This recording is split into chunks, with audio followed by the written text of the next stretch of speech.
You won't be welcome at our wedding. Your presence would mark the end of our relationship. My oldest son and his future bride affirmed this with solemn nods. My heart sank as I felt their disdain for me. What had I done to deserve such rejection? Hadn't I simply been a typical mother to them? What was wrong with me? Why did they despise me so deeply? Their rejection felt like a wound I couldn't fathom. I couldn't comprehend their animosity towards me. They must truly loathe me to bar me from their special day.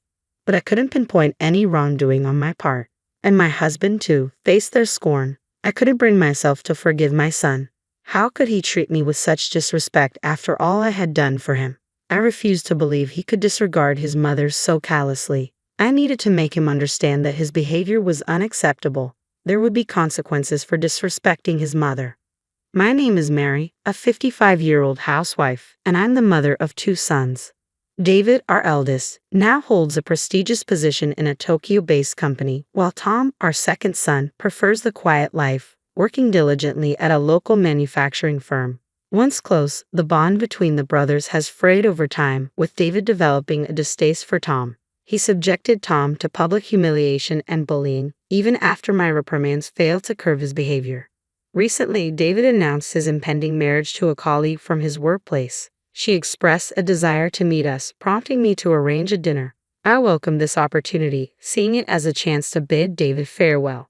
David's aversion to Tom was evident, and Tom himself remarked, "It's probably for the best." The day we had agreed to meet arrived. A reservation had been made in a secluded corner of an upscale restaurant. The unfamiliar surroundings left me a bit flustered, but upon entering, I found David and a robust-looking woman already seated. "Hey, Mom and Dad, you're running late," David quipped. "Apologies, we got a bit turned around. This place is new to us," I replied. "Try not to make a scene," David retorted. Though his words stung, I brushed them off, accustomed to David's demeanor. As we settled into our seats, we enjoyed a sumptuous meal while listening to their conversation. David spoke glowingly of his fiancée, praising her attentiveness to his every word and her forward-thinking approach to their future. He painted her as a paragon of perfection, unlike us, his parents. His adoration for her was palpable, though she urged him to tone it down.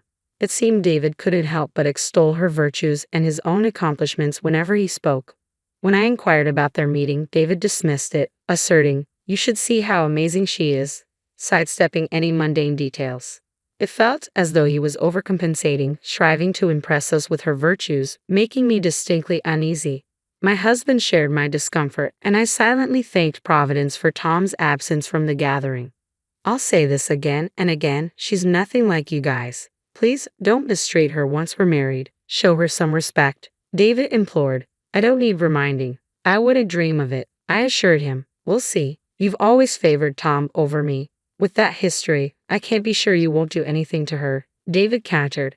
His accusation hit me hard. While we had been preoccupied with David's relentless bullying of Tom, David felt sidelined and unloved.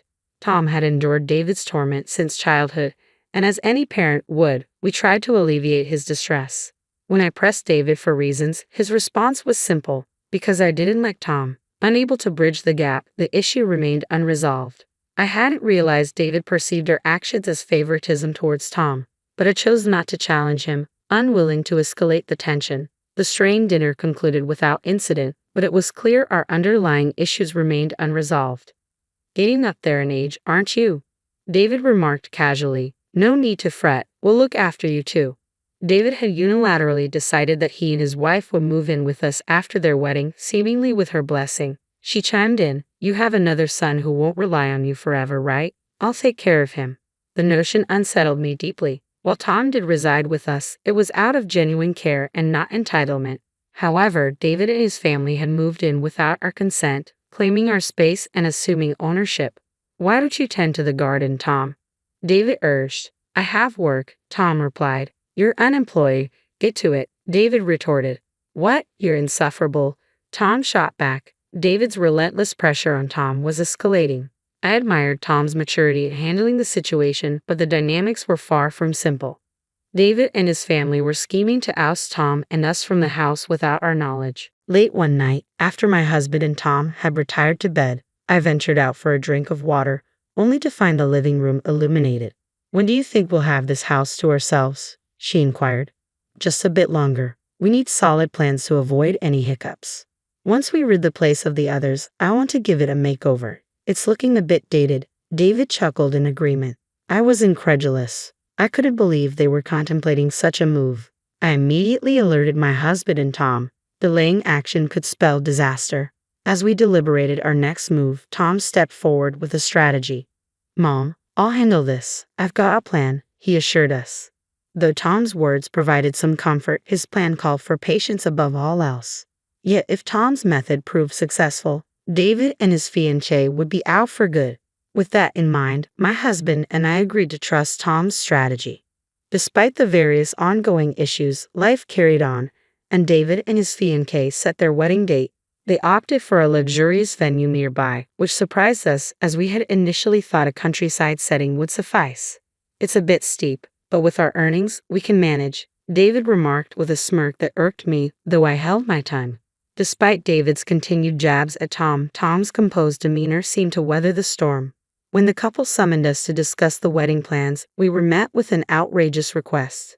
Please refrain from attending our wedding. It would jeopardize our relationship, they declared. I was dumbfounded by their words, but managed to compose myself enough to ask David, "Are you sure? Why the sudden change?" "I'm afraid of you both. I don't want you there," David insisted, feeding tears in response to my inquiry. "I'm warning you, our relationship will be over if you show up. Isn't that what you want anyway? Am I not your terrible son?" David pointed accusingly at Tom, leaving Tom speechless. My patience wore thin upon hearing his words. "That's enough, David. You've been tormenting Tom for far too long. Why are you behaving like this? Your siblings, stop treating him so poorly," I interjected, addressing David's bullying. David and his wife turned their gaze towards me as I spoke. "You have no right to criticize me. You've been fooled by Tom's charades and coddled him. You've always favored him," David retorted. "Because you mistreat your younger brother," I countered. "Isn't that just an excuse? You couldn't resist Tom's charm because he's so adorable." "That's not fair," David snapped back. Despite my reassurances that I didn't favor Tom, David refused to listen. Why couldn't he see that his own actions led to this situation? Why wouldn't he even consider it? David is my son, and despite his behavior, I felt a maternal obligation towards him, but that sentiment was fading fast. At that moment, I made the difficult choice to disengage from my son. "Fine then, I will be attending the wedding," I declared, washing my hands of the matter. Tom and my husband exchanged wide-eyed glances, while David and his companion seemed content with my decision. "Are you sure about this? You'll regret it," I cautioned. "No, we won't regret it. The best weddings are those free from distractions," David confidently replied. Their cheers contrasted with the heaviness in our hearts.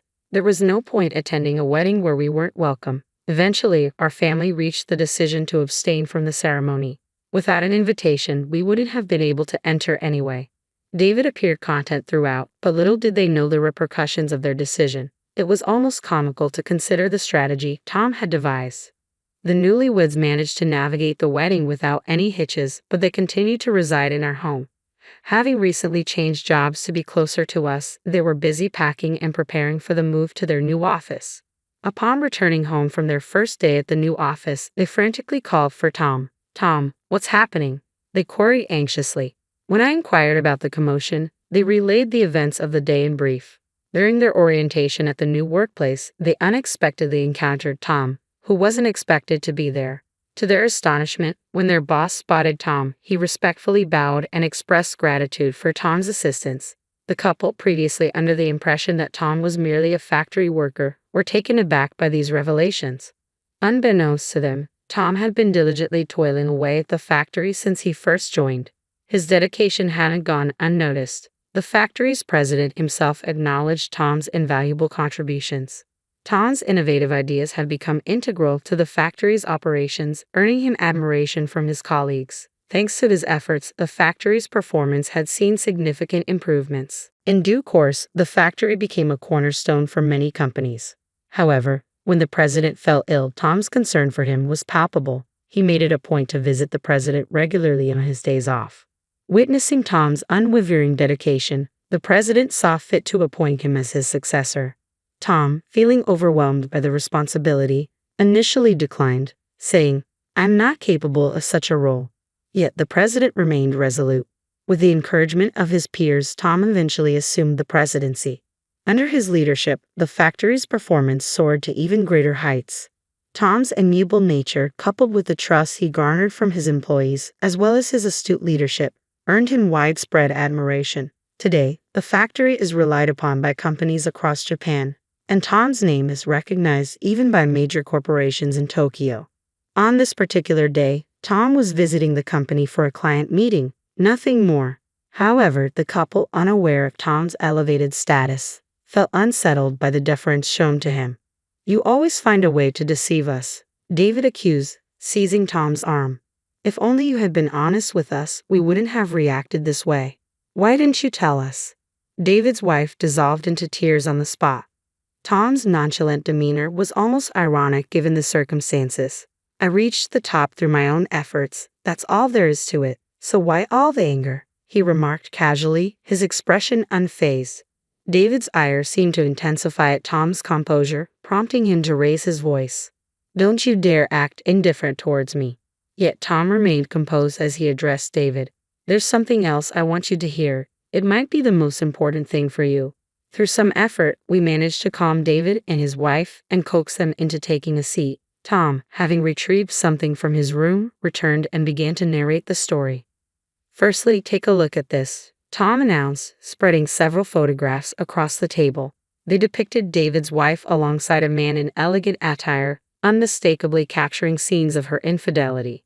David's reaction was immediate. He erupted into shouts while his wife trembled, unsure of how to respond. "She's soon to be my sister-in-law, so I did some digging beforehand, and this is what I found," Tom explained calmly, gesturing to the incriminating evidence. "With this much evidence, there's no denying the truth," he added, prompting David's wife to bow her head in remorse. "I'm sorry," she murmured, her voice filled with genuine regret.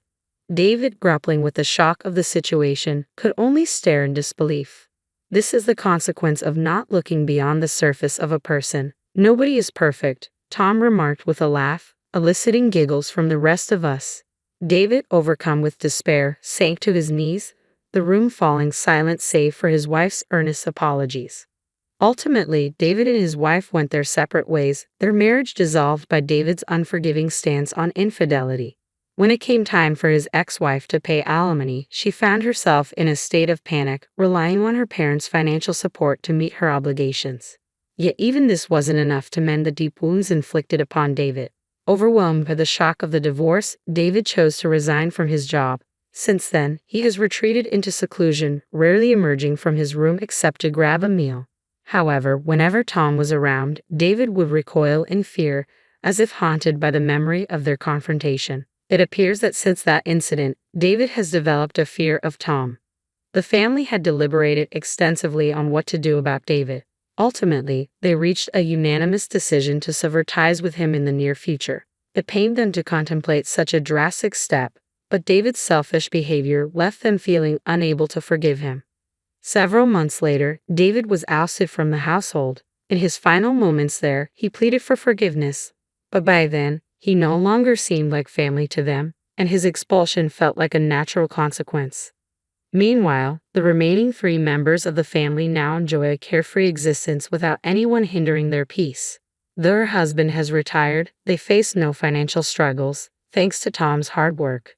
She harbors a deep desire to ensure Tom's happiness and security for as long as she lives. Tom is set to tie the knot soon with his longtime girlfriend, a colleague from their workplace.